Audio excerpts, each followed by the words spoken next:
moving to action. And I want to talk today quickly about the gospel of the kingdom. Even though it's not really a quick subject, Zechariah 2:5, but I declares the Lord will be a wall of fire to her on all sides, and I will be the glory in her midst. He is our defender in the toughest of times. And I'm seeing many things right now that indicate a sense of urgency over this summer. We don't know what's going to happen, but the Senate getting satellite phones and the debt ceiling deal, really not a deal, at least not for the American people. The sense among some people that something is very, very wrong, but they can't put their finger on it. Even Jim Caviezel saying that he is witnessed as part of his role in The Sound of Freedom, the horrors of human trafficking, but child trafficking particularly, and that this great evil that has been just but a whisper in the past is actually real. We have seen so many things just in the last 5 years that 20 years ago were poo-pooed, that were dismissed, denigrated, that are not only true, but they have been going on for 3 times that long. And so the question for all of us as Americans, as Christians, kingdom-minded Christians, is this.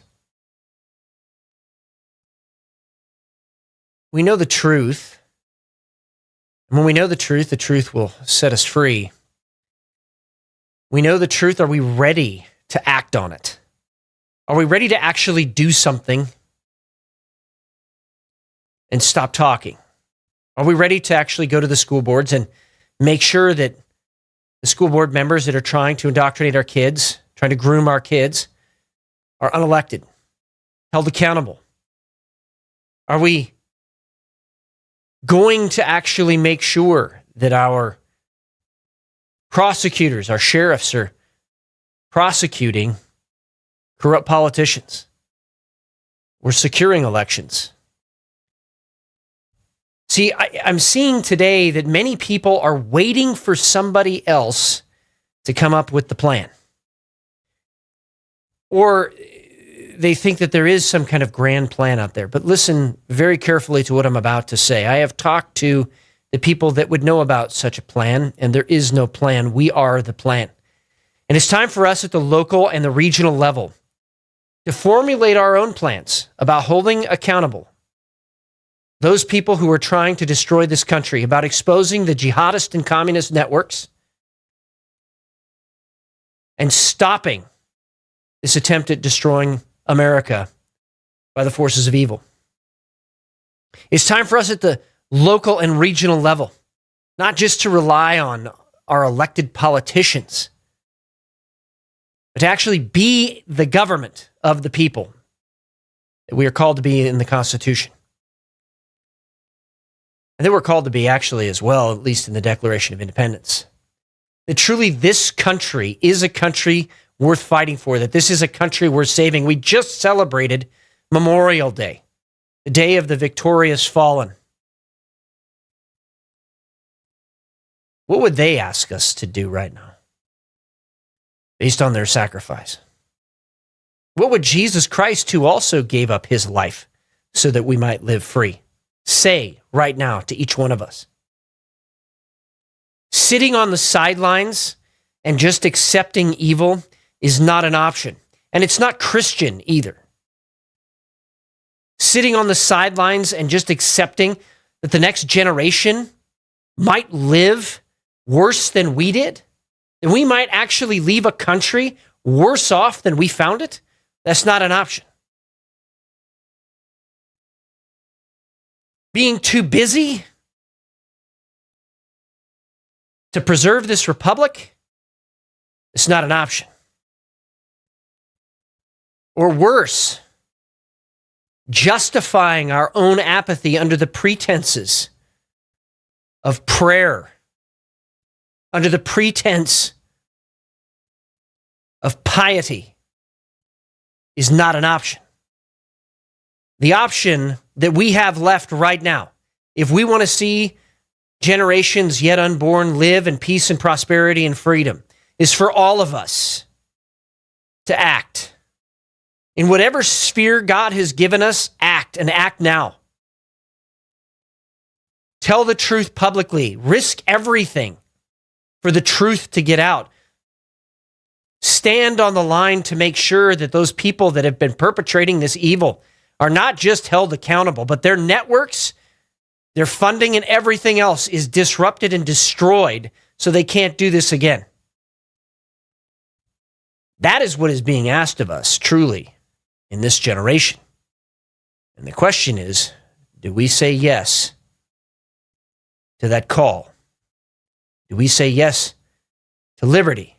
And do we honor the fact that Americans have always fought for liberty, at least in each generation before us? And are we ready to fight? And that brings us now to a couple of things on the daily intelligence briefing that I want to hit very quickly before we get our guest on. We have on today Clare Lopez. She is a former CIA operations officer.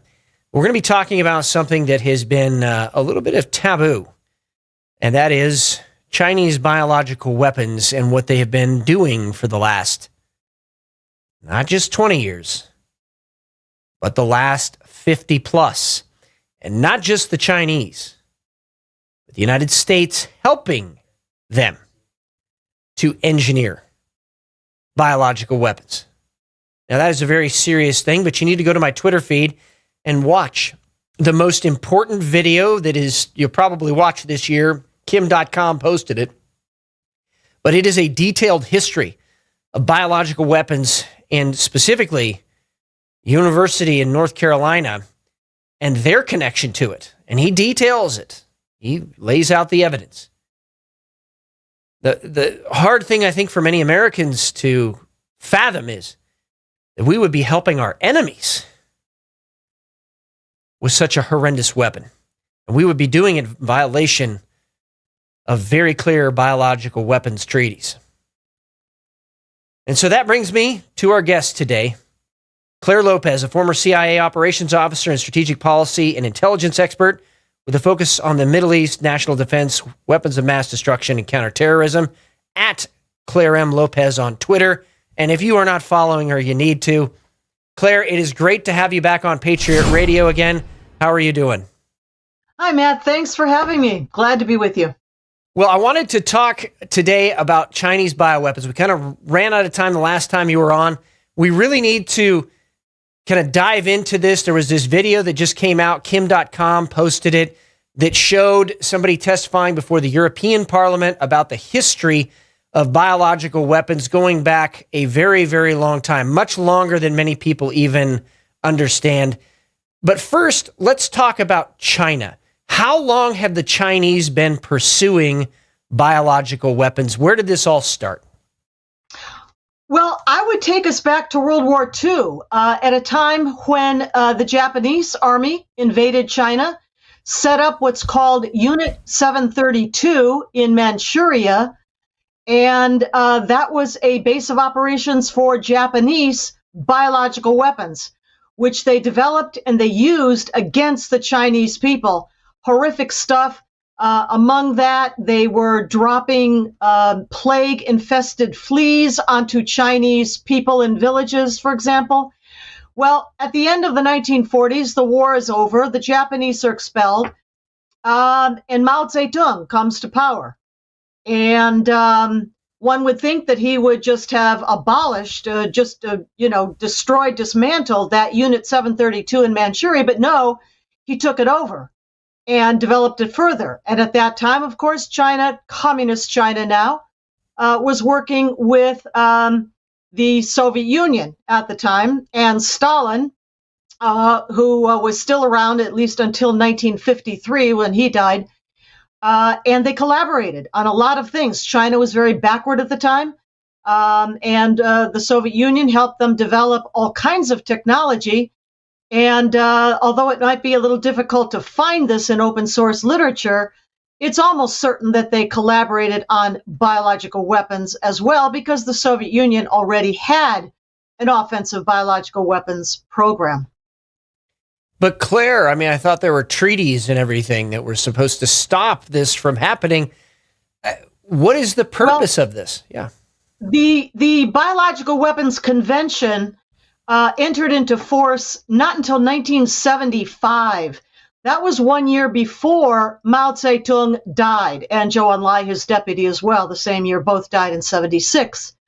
So all that time between World War II and the early 1970s, when our president, Richard Nixon, shut down the United States biological weapons program for offensive purposes, during all of that time, a number of nations were developing offensive biological weapons capabilities, including the United States. But that treaty, the convention, the Biological Weapons Convention, is kind of toothless. It very explicitly defines what a biological weapon is and what it is not. What it is any virus is included, but bacteria or other biological agent that is developed with the explicit purpose of harming, killing human beings, whether in wartime or not. And anything, however, that may be developed, now this is my wording, in arrogance, in error, in greed, in haste, in hubris, in venality, whatever you want to say, those are my words.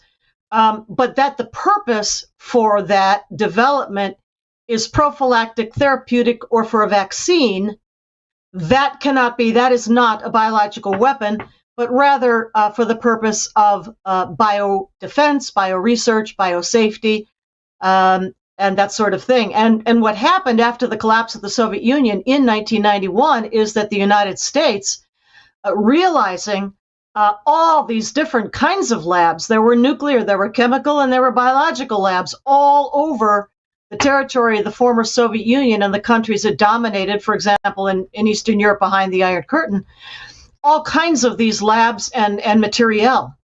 And Congress then appropriated money for DTRA, DTRA, Defense Threat Reduction Agency, to go to those places and help the people there to convert those labs to peaceful purposes for biodefense. We're talking bio here, but biodefense, bioresearch, biosafety, because at the time, early 1990s, every rogue regime on the face of the earth, from North Korea to Damascus, Syria, to Iran, to then Saddam Hussein in Iraq, were out there all ready to recruit these now soon to be out of work scientists and researchers who would not have had a way to stay at home and support their families. So we stepped in with congressionally appropriated money,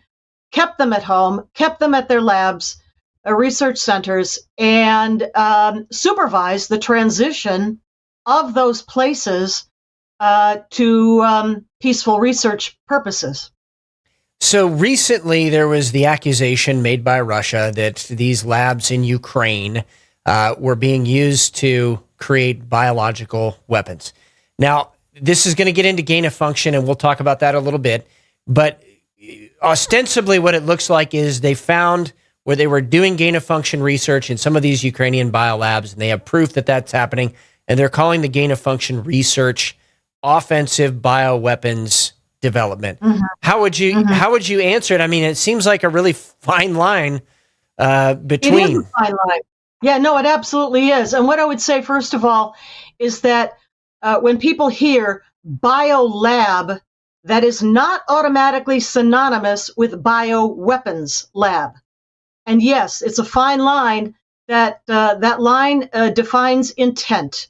What is your intent in the work that you're doing? And again, as in the United States, it may be done in arrogance, in error, severe error, in greed, in haste, in hubris, and many other things.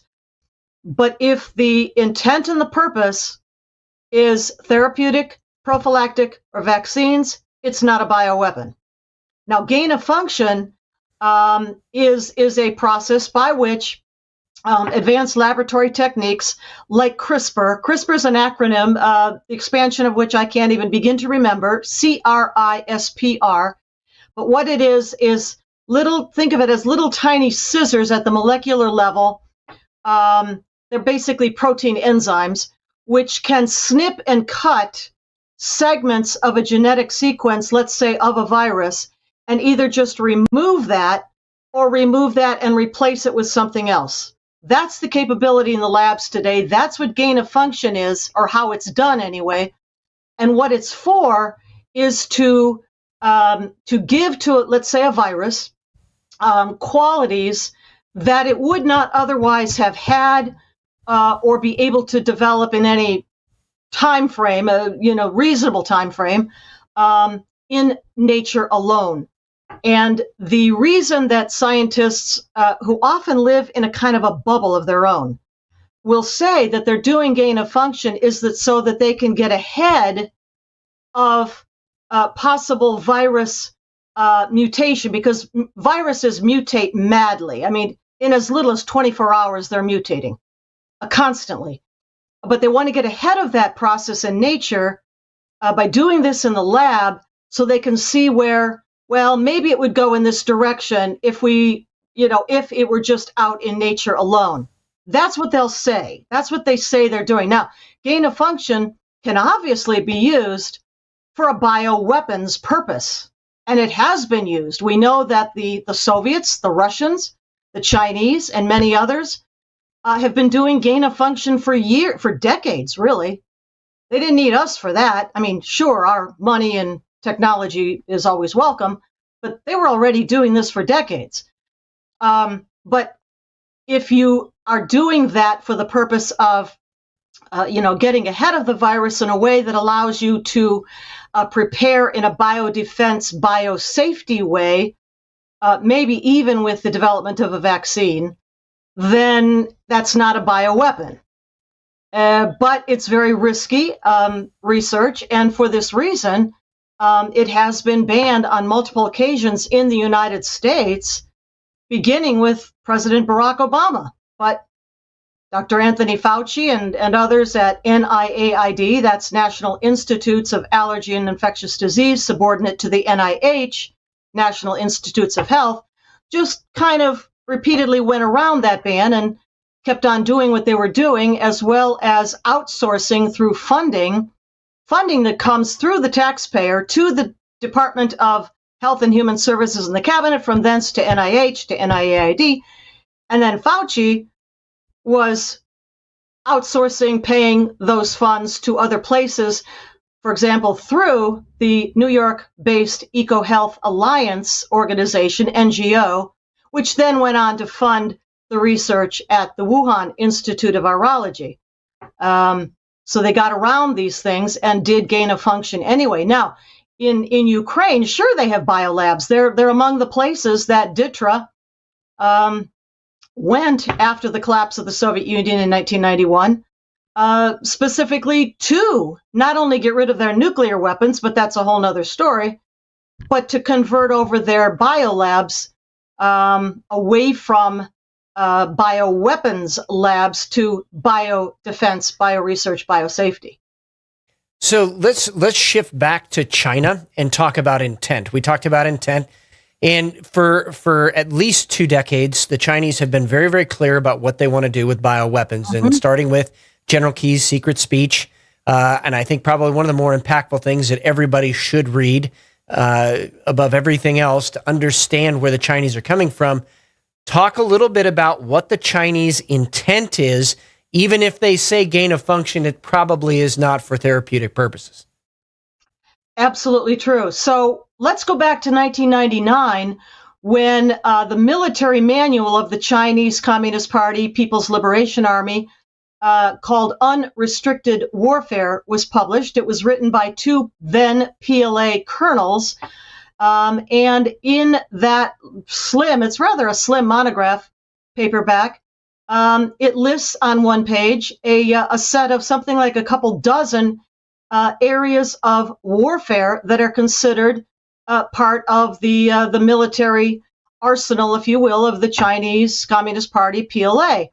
And in there are things like economic warfare, technological warfare, space warfare, many other things. And, oh yes, by the way, biochemical warfare. So very openly, they tell us right off, yeah, this is in our arsenal. Skip ahead now to about 2003, when the fellow that you just mentioned there, Matt, Chi Haotian, who was at the time the defense minister of China, he's now deceased, but at that time, he gave what was, I guess, in the beginning, a secret speech, but it became known. It was published. And if you go back to the blog site of good friend and brilliant analyst of Soviet Chinese Communist affairs, Jeff Nyquist, that's Nyquist, go back to his blog posting of September 11, 2019, if I remember this right. And he published the full English language translation text of the secret speech of Chi Haotian. And in that speech, it very clearly says that the Chinese are working on offensive biological weapons, even biological weapons that can be tailored, if you will, in the lab to specific ethnic groups, but for the purpose of, as he said, Chi Haotian, in his speech, cleaning up America. I'm doing air quotes here because those were his words in translation. Clean up America, because the intent was that China would take us over and occupy not just the United States, but Canada, North America altogether. But very openly speaking about the use of biological weapons to accomplish that. General Chi even used the German word Lebensraum, which means living space or living room, for their justification for it. So let's hone in on this. An ethnically based bioweapon, in other words, gain of function to specifically target a genome type for a specific ethnicity of people, in other words, people that live in North America. That is what they are trying to develop. Well, that is what they've said they're trying to develop. I don't know how possible that is. I should explain, I don't have a scientific background or degree. I have no medical training of any kind. I've learned a great deal from some very superb scientists themselves, including the Chinese whistleblower Li Mengyan, who, as many may know, escaped out of Hong Kong, out of a WHO lab, as it were, in Hong Kong at Hong Kong University back in 2020. She is one, but also for people who might want to learn more, as I do all the time, every day, many of our top experts are writing Substacks these days. And I would recommend the Substacks of Dr. Peter McCullough, Dr. Robert Malone. Take a look at the Brownstone Institute and Dr. Jeffrey Tucker. Many more I'm leaving out, but that'll give you an idea. And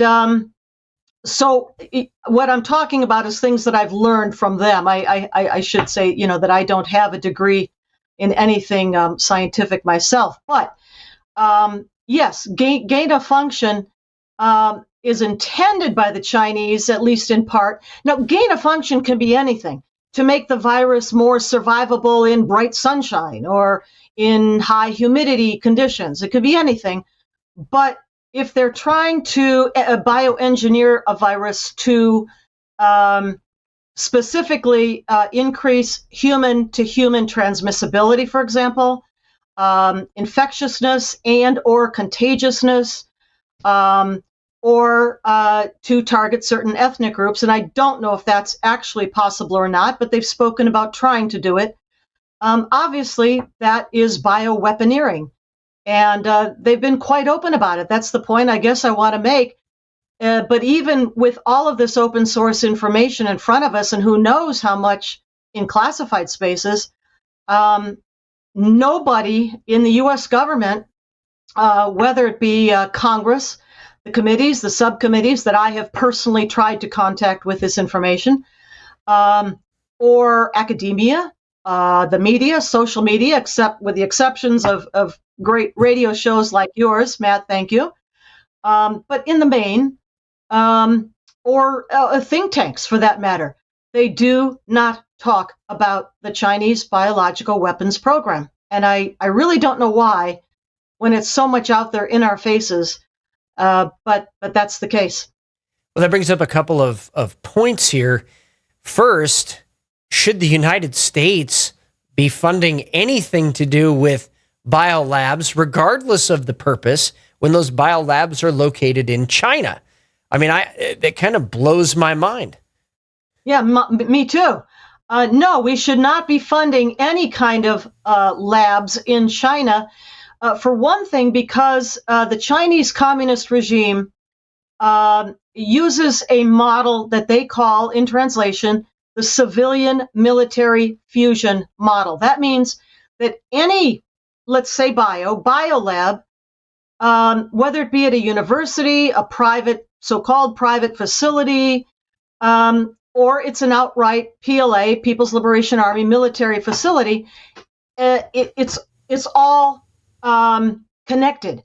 The Chinese regime has the right, the authority, and the power to demand the sharing of all data, experiment results, et cetera, et cetera.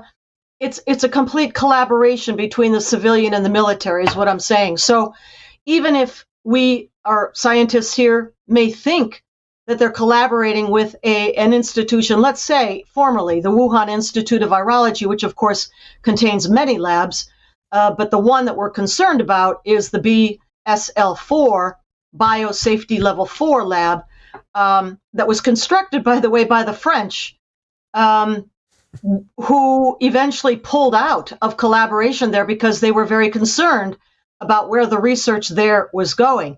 But in any case, the Wuhan Institute of Virology ostensibly had been a civilian research facility. But we'll note, and this has been reported openly in the media, that by March, I think no later than March anyway, of 2020, one of the absolutely top bio weapons majors of the PLA, I should say Major General, Shea, or Shea Wen. I might be slaughtering that name, but she, this top-ranked bioweaponeer officer of the PLA, was sent to the Wuhan Institute of Virology to take it over and manage whatever was going on there as the pandemic was now beginning to spread and be known around the world. So that brings up the follow-on question. What was the pandemic? What was it really? Well, it was the SARS-CoV-2.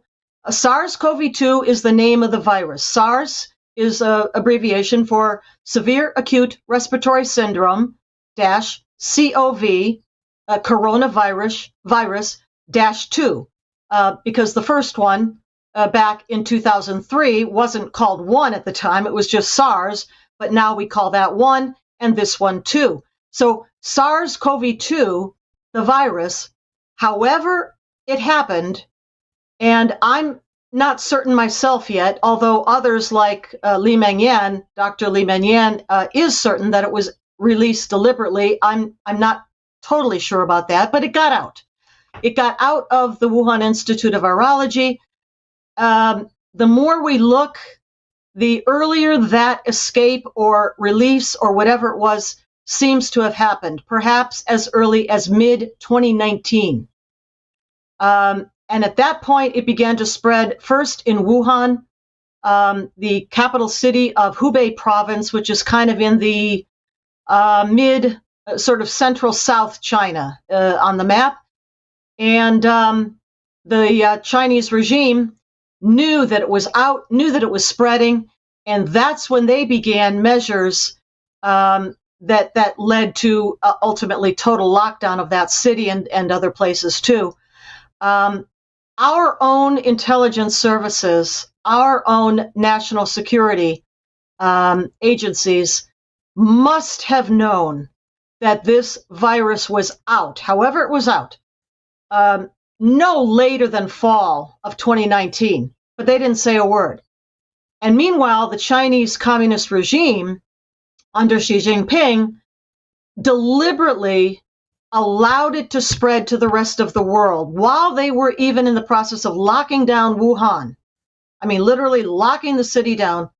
They were allowing flights out of Wuhan, not to the rest of China, but to the rest of the world. And we might recall that the first really bad outbreak that we were aware of took place in northern Italy, right? Mm-hmm. In Lombardy, the Lombardy region of northern Italy. And why? Why there? Because there is a thriving textile industry there, and the textile industry of Italy works very closely with the Chinese. And so the flights were going back and forth even after the Chinese regime knew that the virus was out and spreading. Whether they did it deliberately or not, it was out and spreading, and they deliberately let it go out to the rest of the world, Italy first, then the rest, deliberately knowing that they were going to spread this pandemic to the entire world eventually. So based on what we know now, was SARS-CoV-2 a bioweapon? Yes, it absolutely was. There's no question that it was bioengineered. And we know that because of certain features of the virus itself, having to do, for example, and very specifically, with the spike protein. Now, on the surface of that spiky ball that you sometimes see the images of, there are many spikes. There are many proteins, I should say, proteins on the surface of that ball, the virus ball. But the spike protein is the one that we're really interested in here because it was genetically manipulated, no question about it. It has something on the surface of the spike protein called the receptor binding domain. That is the area of the spike protein of the virus that clamps on, because of the bioengineering, clamps on to what's called the ACE2 receptor, angiotensin converting enzyme 2. Don't remember that. ACE2 within the epithelial cell lining of the respiratory system, in particular the lungs. And because the spike protein was bioengineered with the insertion of something called a furin cleavage site, never mind all this stuff, but this is what they did to it, right, at the lab level. Because of the bioengineering of a furin cleavage site inserted at the S1, S2 junction of the receptor binding domain of the spike protein, it preferentially clamps onto the ACE2 receptors in the human body, the epithelial cell lining of the lungs. That's how we know that it was bioengineered. Wow. So that brings up the next question, or actually kind of the last question I have for you today, and that is, what should the United States be doing right now as a foreign policy in regards to dealing with China, and not just in bioweapons, but in other things that are contributing to the bioweapons program in China? What should our policy be? Because it seems like we are, putting it politely, schizophrenic at the national level right now with our foreign policy. Well, I would say the first thing is no more grants from the NIH for gain-of-function research, which, by the way, has just happened again. And those grants, again, go through EcoHealth Alliance. They go to certain labs in the United States, like the lab at the North Carolina University Chapel Hill campus, where Dr. Ralph Barrick is the one who collaborated so closely with the Wuhan Institute of Virology and its leading, gain-of-function scientist, I guess, Xi Jinping, sometimes called the Bat Lady, who heads up one of the key laboratories inside of WIV. So no more grants. to any institution doing gain-of-function research. That goes for the Galveston National Laboratory, which also had a very close relationship under its leadership. Dr. James LeDuc, now retired, as is Dr. Anthony Fauci, both retired, but close relationship with the Wuhan Institute of Virology. That's first. But then openly putting the Chinese regime on notice. We know what you've done. We know what you are doing. We're not putting up with it anymore. Immediately stop. The collaboration stops. The funding stops. The scientific exchanges stop now. And you are going to be held accountable financially and otherwise for what you've done to the United States in terms of death and injuries and ruined lives and closed businesses and children without education. And hopefully the rest of the world would follow suit, but put China on notice, the regime of China, the Communist Party of China on notice. We know what you've done. We know what you are doing. We're not putting up with it anymore. Consequences begin right now. If President Trump is reelected, there are many people out there saying, he should do this and do this. I really view China as the number one kind of top shelf priority of figuring out how to do it. And part of that solution, and even with the bioweapons program, is going to be addressing the economics and the technology transfers that have been happening that maybe indirectly contribute to that. What should we be doing as the United States in that regard? Well, Gordon Chang is one of our best experts in this country about China, and a very good friend. And he advocates for complete decoupling, as he calls it, decoupling of the United States economy and academic exchanges and so forth from China. Now, I don't know how possible that is, certainly in any short-term span of time, but certainly in anything regarding national security or dual use that could apply to national security.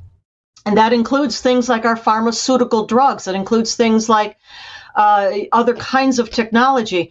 That certainly needs to be brought back home again. I know that we're building new microchip factories in the United States. That cannot happen fast enough, but that's the kind of thing with tax incentives, perhaps, if that's what's necessary to help encourage companies to bring production back home again. But anything certainly national security or dual use technology related. And then have a look at the over 300,000 Chinese students who are granted F1 student visas in this country every year. And no, they're not coming here to study gender studies, women's studies, or underwater basket weaving. They are coming here to study high-end nuclear physics and computer technology and so forth.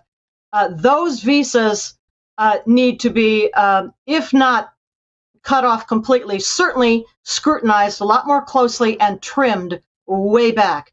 The exchanges of scientists and researchers. I mean, we recently heard, I think it was last year, that something like 62 Chinese researchers had been working at Los Alamos, one of our top nuclear national laboratories. And oh, by the way, they had just left and gone back to China. That's got to stop. Confucius Institutes need to be shut down on campuses. And when they try to come back under sneaky other names, be aware of that too. 1,000 Talents programs, which lure scientists, researchers, professors, department chairs at universities and so forth into financial relationships, those need to be stopped. There are just so many things that we could do and that I think Donald Trump in his second term will do. I do too. And that's why the election coming up in 2024 is so important, not just Chinese bioweapons, but really the fate of Western civilization. I don't think we can understate that. So, Clare, thank you so much for joining me today. Is there any final words that you have for maybe the average American? Hey, I don't know if I can do anything at the national level, but what can I do here at the local level that would help the cause? Well, just be engaged as a citizen patriot. Be engaged at your local level. And by that, I mean knowing who your representatives are at different levels in different, organizations, be it the city council, be it the library board, the school board, on up through state legislator, as you yourself once were there in the state of Washington. Be aware of these either candidates or the, incumbent representatives. Share with them your thoughts, your concerns. Let them know what you're thinking. And be an engaged citizen, but that means first an informed citizen. And for that, thanks again to you, Matt, and others like you who are bringing information to people like them. Thank you for everything you're doing, Claire. I know you have a very busy schedule, but all of America really appreciates you getting the word out and getting people not just awakened, but moving to action. So God bless you and keep up the fight. Thank you. Clare Lopez, former CIA operations officer and strategic policy and intelligence expert. Clare M. Lopez at Twitter. So go follow her on Twitter. You can also find her at theunitedwest.org, unitedwest.org. And we are going to shift now to your daily intelligence briefing on the international front, coming to us from Twitter. A couple of things. First of all, Travis is going to post this. This is probably the most important video you are going to watch, and it has exactly to do with what we just talked about with Chinese bioweapons. Kim.com posted it.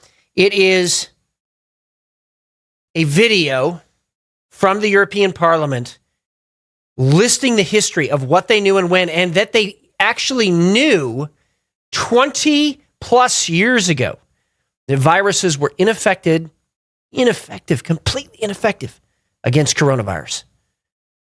That vaccines, were totally ineffective against coronavirus. Vaccines, totally ineffective. They knew it 20 years ago. And the reason is because of the mutation happening over and over and over and over and over again so quickly. So this video, again, Travis is showing it right now. Go watch this video. You can see it on Twitter. Engage with this. Share it with your friends and family. And for those family members who do not believe that there was nothing but greed, hubris, and enemies of the United States involved in this entire COVID pandemic, watch this video. Also want to take you next to open source intelligence. First of all, and probably the most important thing on here, former Russian President Dmitry Medvedev said today that the UK is leading an undeclared war against Russia and that British officials can now be considered legitimate military targets.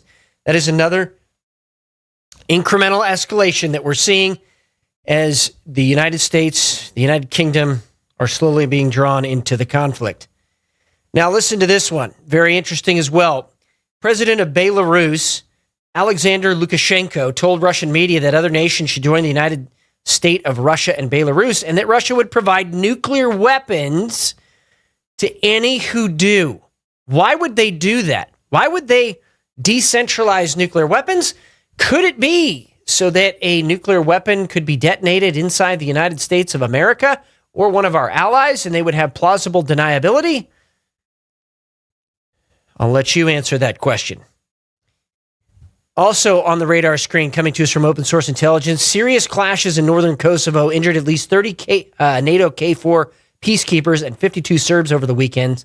The clashes came after ethnic Albanian mayors took office in the northern areas of Kosovo, which is a Serb majority, but they boycotted the April elections in protest.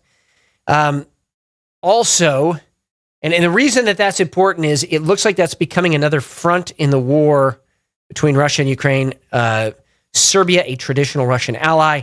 NATO has been in there in Kosovo. They do not, several countries actually don't recognize Kosovo. And so NATO KFOR troops right on the front line there. Another potential flashpoint.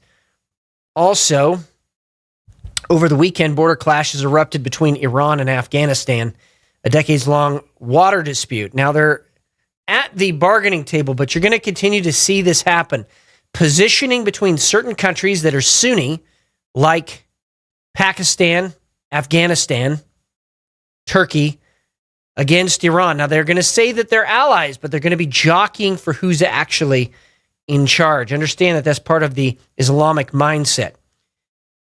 Also, want to point out, over the weekend as well, South American leaders are gathering, actually over the beginning of this week, South American leaders are gathering in Brazil for a regional summit, the first since 2015, and Lula da Silva, the socialist president of Brazil now, is trying to bring all of these people together, including bringing Venezuela's much maligned dictator, Nicolas Maduro, to this confab so that they can develop essentially a South American union like the European Union. That is the purpose behind it, which ultimately would be used to subvert the United States of America.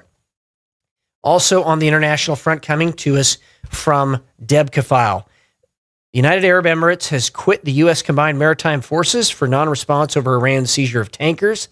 Again, the feckless leadership out of the White House, contributing to the United States losing longtime allies in the Middle East.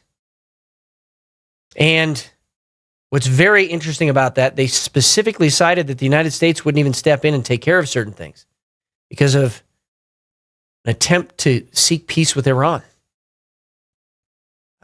This is kind of ridiculous. They seized foreign property. That's the whole point behind the security there in the Gulf. And right now, our allies really stepping back. Brings us to China again from the Epoch Times. Beijing exports religious suppression by printing propaganda in U.S. textbooks from a report. The Chinese regime has exported its ultra-leftist suppression of religions to the United States through defamatory materials in college textbook, a new report has found. Titled Surveillance, Slander, and Censorship, the report released on May 25th by the New York-based Falun Dafa Information Center surveyed dozens of university campuses and concluded that, in fact, the Chinese are putting propaganda on our university. You don't say! Do we actually need a report for this? More importantly, it's so obvious now. The question has to become, if the United States government is not doing something about this, are they being complicit? That's really the question. That brings us next to Sam Faddis on the national front. Hey, FBI, I think we've found of those domestic violent extremists that you're looking for, at least one of them anyway. Well, there's domestic violent extremists that Sam Faddis is talking about, and I want you to understand context here. Now we're seeing jihadis in America become very vocal. Within our lifetime is a reference to the hope that Israel will be wiped from the face of the earth. It is a branch of the Students for Justice in Palestine, or the SJP. And, oh, by the way, the person linked to this is also linked, the SJP, is also linked to terror groups such as Hamas, Hezbollah, Palestinian Islamic Jihad, and the Marxist Popular Front for Liberation of Palestine. I want to say something very quickly. If you have not read the book Disinformation by General Mihai Pachipa, the highest-ranking Soviet defector to the United States, he lays out how they sent 4,000 KGB agents into Islamic organizations in the Middle East by the early 1970s. So people that say, oh, totally set. No, they're very much one and the same. That's why you'll see these connections cross over between communists and jihadis almost every time. Now, article does a great job talking about this, but my point in bringing it up is now we're seeing the jihadis ramp up more vocally against the United States. And so we need to be very, very attuned to what is happening, and if this starts happening in your local area or region. That brings us next on the national front to the FBI. Coming to us from Gateway Pundit, update. Chris Wray did not admit FBI had damning Biden-China bribery document until James Comer notified him he had already seen the filing. In other words, a whistleblower had given him the filing, and the FBI was trying to obfuscate, deveigle, obscure completely so that people didn't see this. And yet, this just shows a total and complete lack of integrity by the FBI. That organization needs to be completely dismantled, rebuilt from the ground up, especially the counterterrorism portion of it. It is just far too compromised. That brings us next to the regional front. And I want to make sure that everybody sees this article too. This is from the Idaho Tribune.org. And what happened is a left-wing extremist says he will give transphobic people the death penalty, and he makes terroristic threats. And he does this, well, happens to do it at a North Idaho gun club, and he's a licensed clinical professional counselor. He was wearing a altered red MAGA hat that said maggots and an Alexandria, an AOC t-shirt when he entered the Fernan Rod and Gun Club requesting information on joining the range. The man stated that he wanted to learn how to use his pistols to shoot racist Trump blank. I'm not going to repeat that. Folks, this happened in our area. I want everybody that you know to take this article. Travis is going to make sure that this is posted. Take this article, share it, retweet it, like it, comment on it, post it on your own personal Facebook pages and every other social media thing you have. Everybody needs to see this. This guy needs to be a household name. This is incredible. Wow. All right, and that brings us next. We're going to go back to the World Economic Forum, but I want to do a quick video on the CEO of Pfizer refusing a question of a reporter showing that he knew the vax didn't work. Walla, can I ask you, when did you know that the vaccines didn't stop transmission? How long did you know that without saying it publicly? Thank you very much. I'm sorry. Answer that question. I mean, we now know pretty simple question. That the vaccines didn't stop transmission, but why did you keep it secret? You said it was 100% effective, then 90%, then 80%. Well, that's an extremely good question. And I think we know the answer now. Which brings us next to the World Economic Forum wants you to get rid of your dogs. And, well, let's just go ahead and show that headline. KF, which has ordered mainstream media outlets to begin pushing the narrative, wants to introduce an international policy that would require the majority of pet owners to euthanize their animals. CNN, always at the forefront in pushing the globalist agenda, has begun urging its viewers to starve their pets to death in an effort to combat climate change. CNN published an article on their website recently entitled, Our Pets Are Part of the Climate Problem. These tips can help you minimize their carbon paw prints. In the article, the liberal sadists at CNN argue that the meat-heavy diet of many household pets is causing planet-warming gases to be released into the atmosphere. Responsible pet owners should trade in their best friend for a turtle for the planet. Snakes, turtles, and reptiles can have a really low impact, CNN suggests. So you want to fight the WEF, get married, have as many kids as you possibly can, and make sure that every single one of them has their own pet dog. That's how we fight. No turtles, we want dogs. In fact, you're telling me you're coming against this kind of cuteness? Go ahead and roll it, Travis.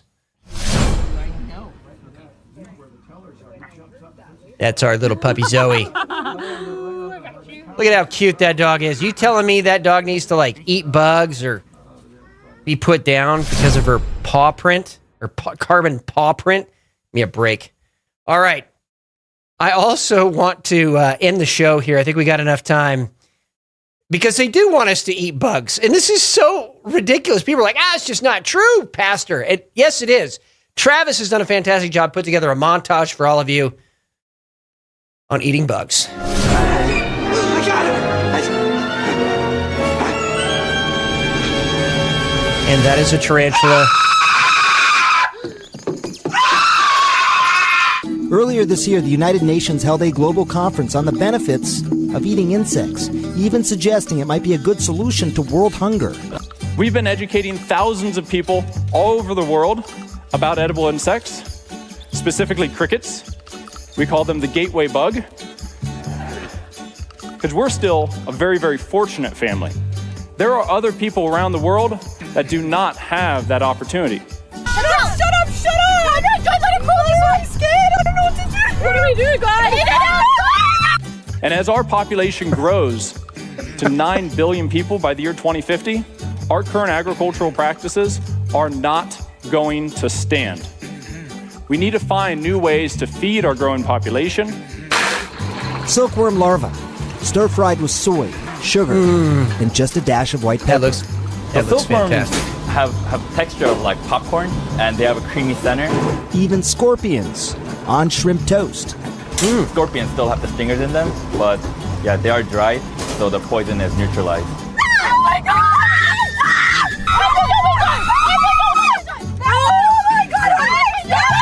A 6-ounce serving of these crunchy bugs have 60% less saturated fat as the same amount of ground beef. And now the ants. They taste a little sour, tangy, and they have a hint of black pepper to them. Sour pepper tone ants.